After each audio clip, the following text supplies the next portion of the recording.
and everybody's interested in what NFTs are, and you have a lot of work going on with NFTs, you know, as an artist, but you're also, you know, into the technical animation and all that kind of stuff. So you're working with like fine artists to turn their art into NFTs, one of which is Soy Milk, who's an amazing artist. I follow her on Instagram now, and you're going to be doing a drop with her. She's a fine artist, painter, oil paint. She does these just absolutely beautiful, dreamlike, you know, just oil paintings of you know, different characters, women, and it's And spelled S-U-O-Y. S-O-E-Y. S-O-E-Y Yeah, Milk, so, M-I-L. Yeah, Okay. yeah. And there's going to be a special event that I get to come to on Sunday. Sunday. This will air after. Yeah, this will air after. We'll drop this after, but it'll be fun.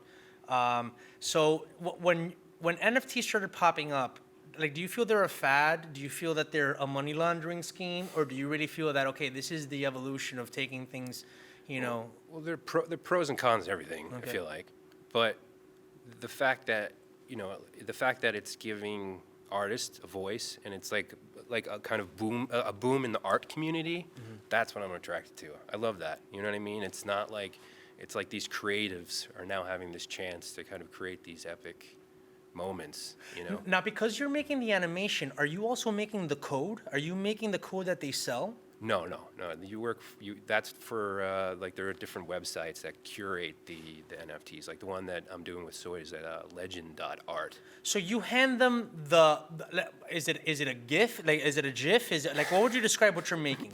An animation? Yeah, it's an animation. Yeah. Okay, so you're making an animation, and they do they grab any coding from the animation to put it in the blockchain? I know that you asked me not to talk. He asked me before we start, don't ask me to explain the technical stuff, but let's work on I have no idea. Let's work through this together.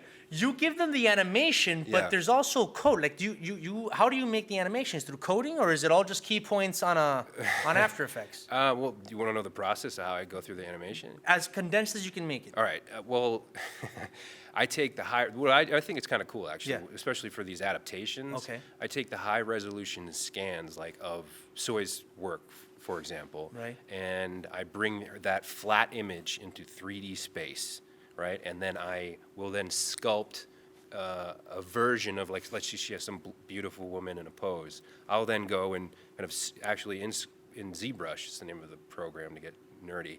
I'll sculpt actually that pose, and then I use her actual texture from the painting, and I texturize the entire sculpture in 3D space using her painting.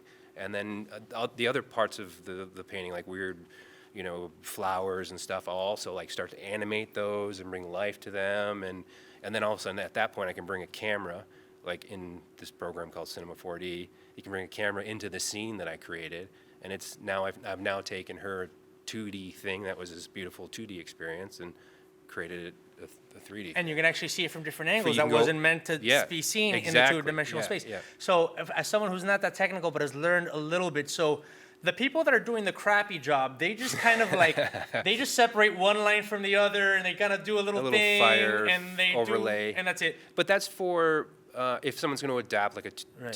something 2D, they'll just kind of throw a little fire overlay or something. They kind of make people. You're feel actually like making the 2D thing come to life, and there's the back of the head, and the yeah, side of the yeah, head, yeah. And also the process is, like I said, it's an intimate process. Like I'm working with like Soy, and we're going over everything, and really kind of like I with oil painting specifically, like I really respect and admire people who bleed for their work.